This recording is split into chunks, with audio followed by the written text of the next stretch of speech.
तुमच्या बाबाला एवढं सगळं करायची काय गरज होती? मला तर काही कळतच नाही. आल्या आल्या आपलं काय गरज होती म्हणजे काय?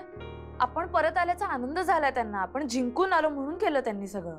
आणि किती मनापासून केलं त्यांनी. वडील आहेत ते तुमचे अधिपती. तुमच्या मनात जरी त्यांच्याविषयी अडी असली ना तरी त्यांचं तसं नाहीये. तुमच्यासाठी काय वाटेल ते करतील ते. वाटेल आणि त्यांनी वाटेल ते केलं तरी आमचं काही मत बदलणारच नाही त्यांच्याविषयीच. काय तर आपलं म्हणे कार्यक्रम आहे, तुम्ही जावा. आपल्याला तर काही इंटरेस्ट नाही, तुम्हाला जायचं तुम्ही जावा. हो, मॅडमनी सांगितलं म्हणून तरी ऐका. असं काय करताय? नाही का म्हणताय माझं ऐकू नका, बाबांचं ऐकू नका, पण मॅडमचं तरी ऐका. अहो आई साहेब म्हणल्या म्हणजे मला तर काय वाटत नाही त्या मनापासून म्हणले असतील, ते आपलं तोंड देखलं काहीतरी म्हणले असतील. असं नाहीये, मनापासून बोलल्या त्या. मला माहिती, तोंड देखलं नाही म्हटल्या. असू दे हो, तरी चार फिरूंशी समोर आलं की डोसकं फिरते माझं, डोसक्याची शिर उठते माझ्या. आणि त्याचं कारण तुम्हाला माहिती आहे, तो माणूस जोपर्यंत आमच्या आई साहेबांसंग नीट वागत नाही ना तोपर्यंत असंच राहणार. बघा, माझं एकदा ऐकून घ्या. जेव्हा आपल्याला असं वाटत असतं ना की समोरच्या माणसानं आपल्याला हवं तसं वागावं, तेव्हा आपण त्याला विरोध करायचा नसतो, उलट त्याला समजून घेण्याचा प्रयत्न करायचा असतो. बघ, हळूहळू तेही बदलतील. बघा तर तुम्ही. आता मला सांगा, त्यांनी आपल्यासाठी एवढं सगळं नियोजन केलंय, सजावट केली, आपलं इतकं छान स्वागत केलंय त्यांनी. जर तुम्ही खाली गेला नाही तर ते तुमच्या मनासारखं का वागतील? त्यांची एक छोटीशी इच्छा जर तुम्ही पूर्ण नाही केली तर ते का तुमच्या मनासारखं वागतील? जरा विचार करा. आवरा आता, फ्रेश व्हा, आपण जाऊया खाली. आणि बाबांचं सोडा, मॅडमना आवडणार आहे का तुम्ही खाली गेला नाहीत तर? मॅडमसाठी तरी चला प्लीज, चला आवरून घ्या. तुम्ही नाही मास्तरीन बाई कमी आणि वकिलीन बाई जास्त आहे. तर घेते आता लॉची डिग्री. जावर.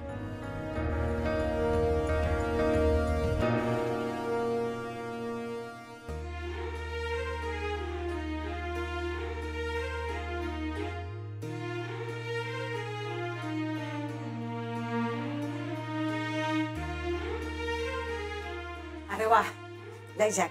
झाली ना समजी तयारी? इथलं आवरलंय आमचं. तुमचं आतली तयारी सगळी झाली आहे ना? हा, फराळाचं करायला सांगितलं. नाही ऐका नाही, फराळ वगैरे जरा कमीच ठेवा, जेवणावरती भर द्या. अधिपती अक्षराला जे आवडतं ते सगळं करायला सांगा. तसं सांगते. हे आवरा पटापटा, चला.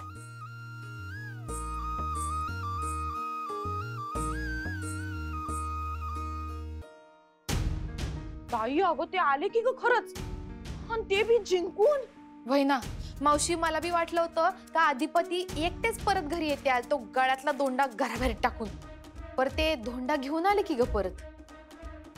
शांत व्हा दुर्गी, चंची, शांत व्हा. जेव्हा आपली एखादी चाल यशस्वी होत नसल तेव्हा समोरच्याची चाल थोपवत राहायचं असतंय आणि वाट बघायची असत्या त्याच्या एका चुकीची. जेव्हा तो चुकतो तेव्हा ती आपली संधी असते आणि मग आपण आपली खेळी खेळायची. येईल आमची बी येळ, येईल आम्हाला बी संधी मिळेल.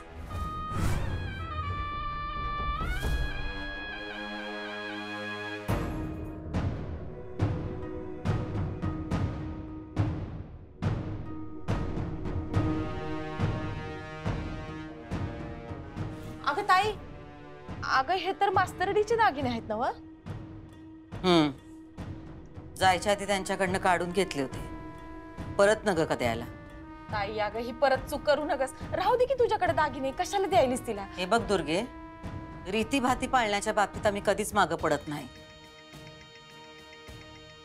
सूनबाई जोवर या घरात आहेत तवर त्या सूर्यवंशींच्या सूनबाई आहेत, आणि सूर्यवंशींची सूनबाई काय लंकेच्या पार्वतीवानी फिरणार वय?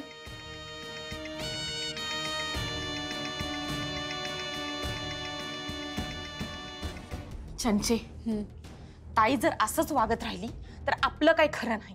मम्मी, मावशी काय तिची तत्व सोडल असं मला वाटत नाही. आणि मावशी जर असंच वागत राहिली ना तर मला डाऊट आहे ती मास्तरडी घरातनं बाहेर जाईल की नाही.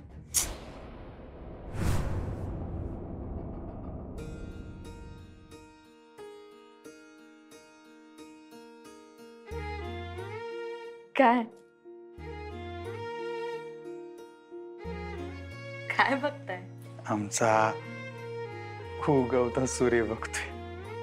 म्हणजे सूर्य नाही का असं डोंगरात वर येतोय हळूहळू सकाळी, आणि अशी कवळी कवळी पुन्हा पडतात तशी तशी तुमची साडी बी आहे आणि तुमचं रूप बी तसं ते भारी दिसायला. अंगावर दागिने नसले तर बाईचं सौंदर्य खुलून दिसत नाही. या की आई साहेब.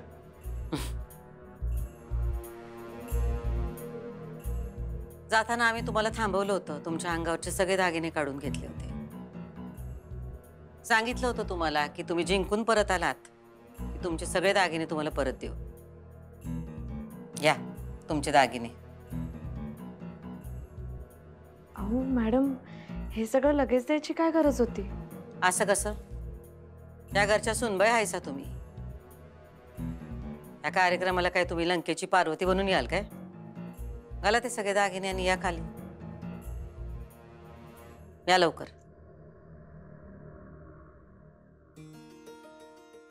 काय झालं? काय ना काय.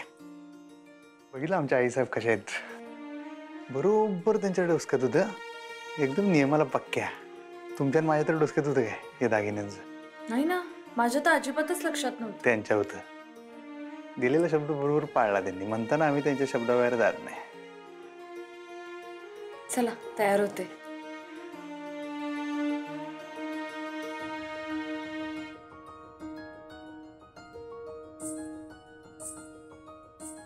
काय मदत लागते काय? करणार आहात? तर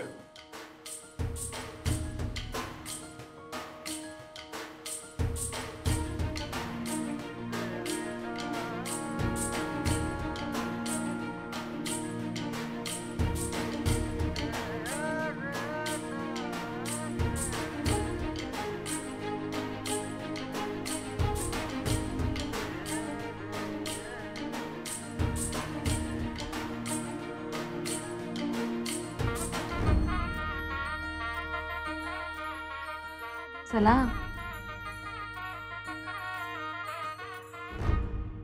विद्या, आता मला राहवत नाहीये. मी काय म्हणतेय का तुम्हाला? तुम्ही ऐकणार नाही. करा, तुम्हाला करायचं आहे ना, फोन करा.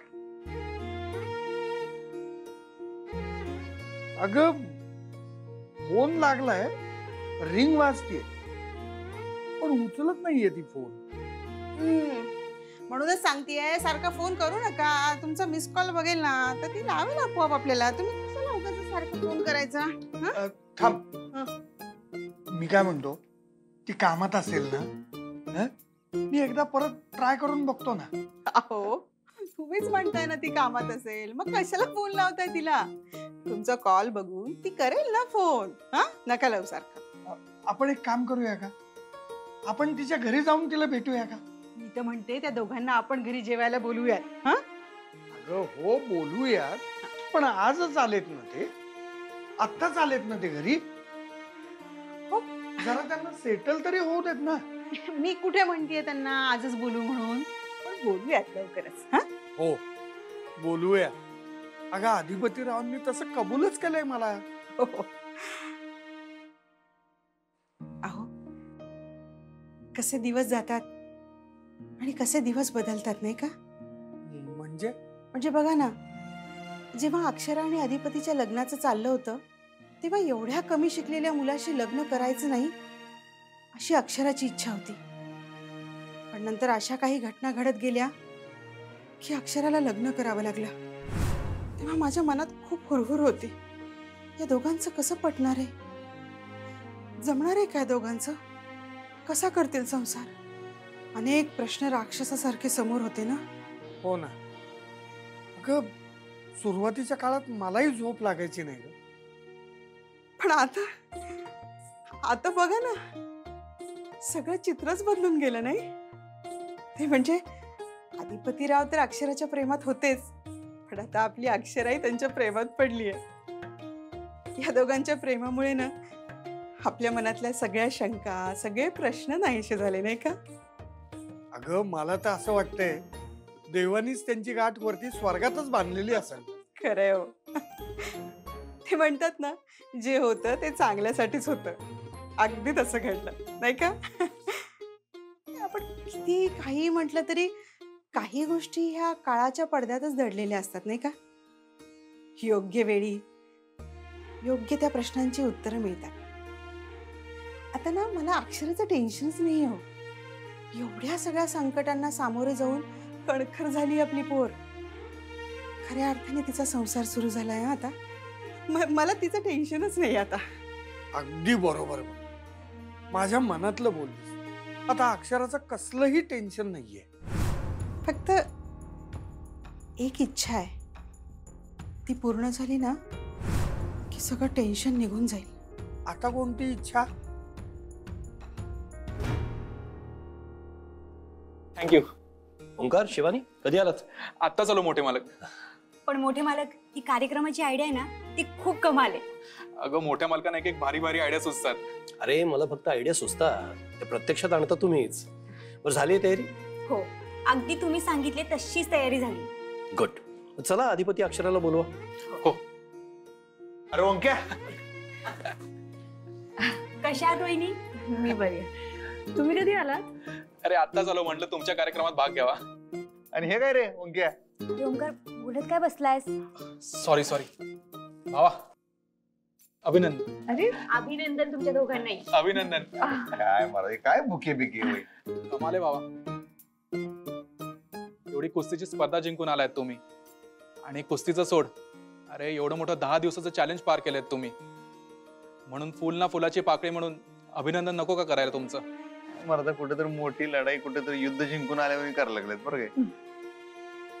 हो भाऊजी, युद्धच होतं ते. तुम्ही जे काही केलं ना ते एवढं सोपं नव्हतं. बरं चला शिवानी, आपण कार्यक्रम सुरू करूया. सगळी जमवाजमव झाली आहे ना? हो मोठे मालक, सगळं केलंय. आजी आई साहेब कोणीकडे आहेत ग? त्या नसतील तर काय आपल्याकडे पान आलंच नसते घरात. असं आहे, आता हा कार्यक्रम मी आयोजित केलाय, त्यामुळं यांच्या आईसाहेब येतील की नाही सांगता येत नाही. चला मग, मी काय थांबत नसतो. कॅन्सल. चला येऊ. अधिपती अरे भावा, एवढी सगळी तयारी केली आहे ना? अरे ओंक्या, कसं आहे, आमच्याकडे आई साहेबांच्या इच्छेशिवाय काही घडत नाही आणि काही घडणार बी नाही. त्यामुळे त्या नसतील तर नको, मग काय कॅन्सल करूया सगळं, असं म्हणतोय मी. कसं आहे अक्षर, या कार्यक्रमाला ती जर आली नाही तर मला नवल वाटणार नाही. उलट चुकून जर आली तर आश्चर्य वाटेल. असं आहे वय.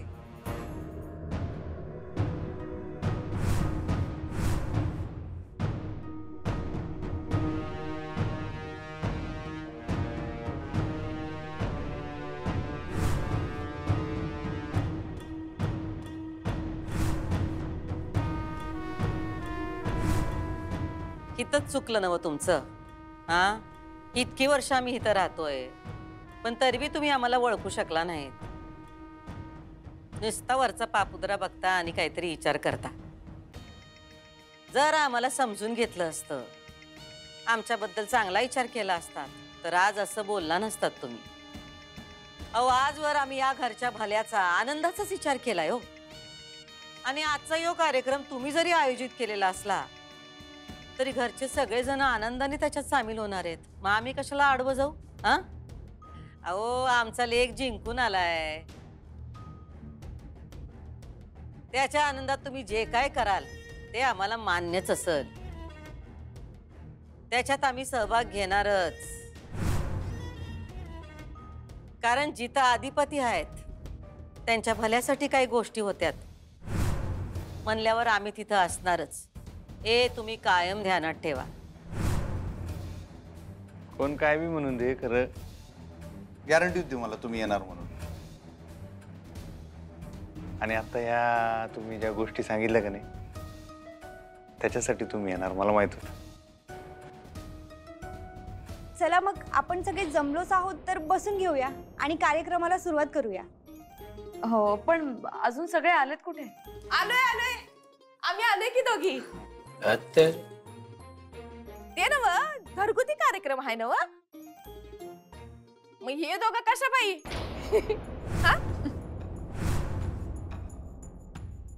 अगं ए काय, घरची आमची फॅमिली मेंबर आहेत ती. जेव्हा भावाजी मी तर काय बोलशील मावशी तुला का नाही. दुर्गे, तू जरा गप गा, उगा काय पण बोलते. चला आता सुरू करूया कार्यक्रम. चला चला आपण सुरुवात करूया. सगळ्यांनी प्लीज बसून घ्या. सरकार खुर्ची आणतो. नाही ना ग, आमच्या लेकराचा कौतुक सोहळा आहे. बसू की आम्ही खाली. काय खुर्ची बिर्जी न ग, जा. जी सरकार. म्हणजे हाय काय हे नेमकं काय करायचंय काय?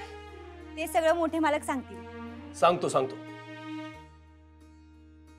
काय नाही, आपले अधिपती आणि अक्षरा एवढ्या त्रासातून कष्टातून जिंकून आज घरी परत आलेले आहेत. तर आपल्या सगळ्यांना याचा आनंद झालेला आहे. झालाय ना आनंद?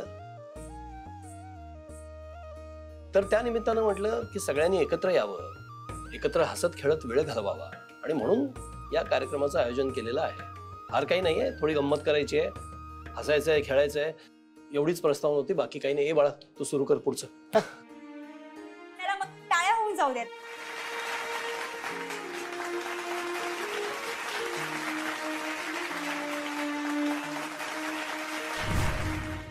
तर या कार्यक्रमात सगळ्यांनीच सहभागी व्हायचंय आणि सगळ्यांनीच खेळायचंय. या खेळाचा आनंद सगळ्यांनीच घ्यायचा आहे. तर पहिल्या गेमचं नाव आहे पासिंग द पिलो. कोणचं पिल्लू? थांबे, एवढा काही हार्ड नसणार आहे. पिलो म्हणजे हे मम्मी पिलो पिल्लू नाही पिलो पिलो. ए असले इंग्लिश बिंग्लिश खेळ काढू नका की ते असतात की आंधळी कोशिंबीर, पळती लंगडी असलं काहीतरी सांगा की. अहो खूप सोपा खेळ आहे हा, काही अवघड नाहीये. सगळ्यांनी आधी गोल करून बसायचंय आणि त्यानंतर तुम्हाला एक उशी दिली जाईल. ती आपली संगीत खुर्ची असते ना, अगदी तसंच. ती उशी तुम्हाला शेजाऱ्याला पास करायची आणि जेव्हा म्युझिक थांबेल तेव्हा ती उशी ज्याच्याकडे असेल त्याच्यावर राज्य येणार. म्हणजे त्याने काहीतरी सादर करायचं. काहीतरी म्हणजे काय करायचंय? हे बघा, ज्याच्याकडे उशी असेल त्याच्यावर राज्य आलंय असं समजायचं. मग त्याने त्या भांड्यातली एक चिठ्ठी उचलायची. त्या चिठ्ठीमध्ये जे काही लिहिलं असेल ते सादर करायचं. आला सगळ्यांच्या लक्षात खेळ? हा आलंय, पर त्या चिठ्ठीत लिहलंय काय? हा अरे तुझ्या हातात उशी आली की तुला सगळं कळेल. चला सुरू करूया. वा, मजा येणार आहे अगदी. मी आधीच सांगून ठेवते हा, त्या चिठ्ठीत ते काय नाचा बिचायचं असेल ते मला काही जमायचं नाही. हा हे जमते तुला सगळं का? 16 वर्षाची खंदी कार्यकर्ती आहे. हे बघा, आम्हाला बी असलं काही करायला येणार नाही. आम्ही आपलं बघतो नुसतं. हा तुम्ही खेळा, काय खेळायचंय तो खेळ खेळा. हो, आम्ही तर कुठे खेळलोय. खेळा की तुम्ही. खेळला नाही तर आम्ही बी खेळणार नाही आई साहेब. हा असं नका करू, आम्ही काय लहान राहिलोय काय? मग खेळा ग, तुम्ही खेळा. तुमच्या आनंदासाठी चाललंय ना सगळं, मग तुम्ही खेळा, आम्ही बघू की. भुवे, अगं माणसानं व्हावं की कवा कवा लहान. मी काय म्हणते, प्रत्येक माणसाच्या आत एक लहान पोरग दडलेलं असतो बघ. त्याला घ्यावं कडेवर आणि फिरावं की नाही. अगं लय मजा येते बघ. मी तुझी आई असून खेळणार आहे. आणि बरं का पोरानो, ते काय मी नाचायचं बिचायचं नाही म्हणली होती ना, तर नाचीन जसं जमल तसं. अगं बाई, आईसाठी टाळ्या. अगं पण आई, बस आपला इशे आता खेळायचं लागतंय. ठीक आहे, आता तुम्ही म्हणताय तर होऊन जाऊ दे काय ते. हा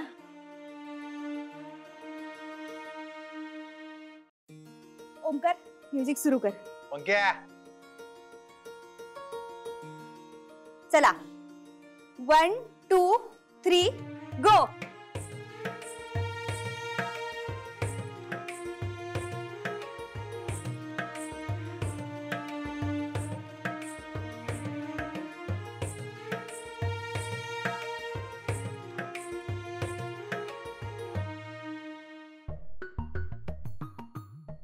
दुर्गे, चिटिंग नाही, चिटिंग नाही. अंदमान निकोबार. नाही नाही माझ्याकडे नव्हती, चंचीकडे गेलती. मम्मी काय बी बोलू नको, तुझ्याकडे येऊन थांबलेलं गाणं. अगं चंचे नाही, अगं नाही.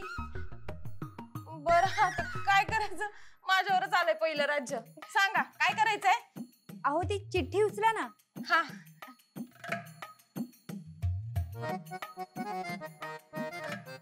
चिठ्ठी उचलू. काय वाच की अगं बया, काय ग, काय झालं? दचकलीस कशा पायी? अगं ताई जॉक सांगायचंय.